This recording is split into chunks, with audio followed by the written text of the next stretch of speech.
Tu sais comment des fois, la vie devient vraiment compliquée. T'as l'impression que tout est en train de se casser la gueule et toi avec. Et c'est un peu ce qui m'est arrivé il y a 1 an en fait. Il n'y avait plus rien qui avait du sens, j'étais même en perte d'identité complète. J'avais plus de passion et plus d'exutoire émotionnel, ce qui pour moi était pas très bon.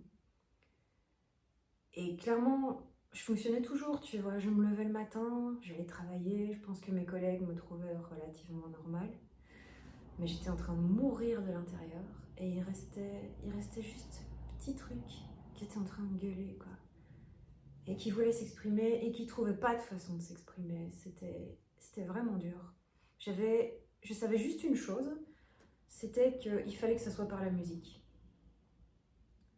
Alors j'ai commencé à chercher un instrument de musique qui soit vaguement en phase avec ce que j'aimais bien, en l'occurrence l'asile, la méditation.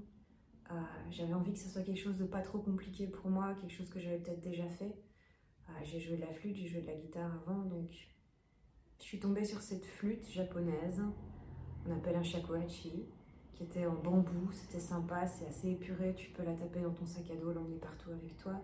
Elle était étroitement associée au bouddhisme, donc je me suis dit, ah ouais, ça me plaît, ça me parle.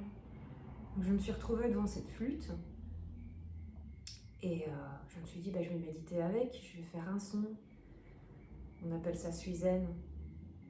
Et puis, ça n'a pas duré longtemps en fait, 1 semaine après, j'étais déjà en train de chercher des tutos sur internet, parce que j'avais découvert la musique qu'on pouvait faire avec ce truc. Et j'avais vraiment envie de l'apprendre. Je me suis très vite rendu compte des limites de mes propres limites en apprenant seule et des limites de la flûte que j'avais achetée qui n'était pas celle-ci. Celle-ci, c'est une bonne flûte. Un vrai shakuhachi qui vient du Japon, qui a été fait par un mec qui fait que des shakuhachi, qui a fait que ça toute sa vie. Bref, j'étais là avec mon petit matos et mes petites illusions. Et j'ai cherché un prof, j'en ai trouvé un, j'ai commencé à prendre des cours, c'était il y a 1 an. Et quand j'ai commencé à jouer, j'ai jamais imaginé où ça me mènerait. J'ai jamais imaginé que je serais là aujourd'hui. Aujourd'hui, je viens de décrocher mon Okuden. Okuden, c'est un peu comme les ceintures en karaté, tu vois. Tu passes des niveaux, et en shakuhachi, tu as des niveaux aussi. Okuden, ça correspond à avancer. J'ai couvert quand même pas mal de chemin en 1 an. Je dis pas que je joue bien. Si je joue pour toi maintenant, tu vas trouver que c'est moche parce que c'est un instrument extrêmement compliqué. Pour le coup, je me suis royalement plantée en me disant ouh, tu vas faire un truc, ça sera pas stressant, ça sera facile, t'as fait de la flûte donc ça va aller tout seul. Non, non, la réalité c'est que c'est un instrument monstrueux. Mais qu'est-ce que c'est beau! Qu'est-ce que c'est beau! Et alors, les leçons de vie que j'ai apprises, et c'est là que ça m'amène à la chaîne YouTube, les leçons de vie que j'ai tirées de mon apprentissage du shakuhachi m'ont vraiment aidé à sortir du trou et à me reconstruire, simplement. Du coup, je me suis dit, je veux documenter mon voyage. Voilà où j'en suis aujourd'hui. J'ai beaucoup appris, déjà, et pourtant je suis nulle part. Et il y a encore beaucoup, beaucoup, beaucoup de chemin à couvrir.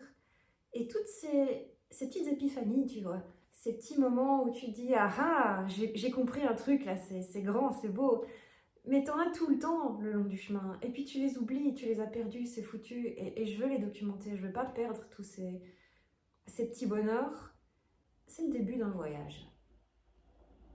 Il va y avoir beaucoup d'étapes, il y a beaucoup de choses à apprendre. Et je voudrais m'en souvenir. Puis éventuellement les partager. Parce que peut-être que les choses sur lesquelles je bute, il y en a d'autres qui butent dessus aussi. Et mon expérience pourrait les inspirer. Je sais pas. Cette chaîne, je la fais avant tout pour moi. Elle va me servir à trouver ma voie, à me développer en tant que personne, à me souvenir du chemin que j'ai parcouru. Et puis, si ça intéresse quelqu'un d'autre, c'est cool.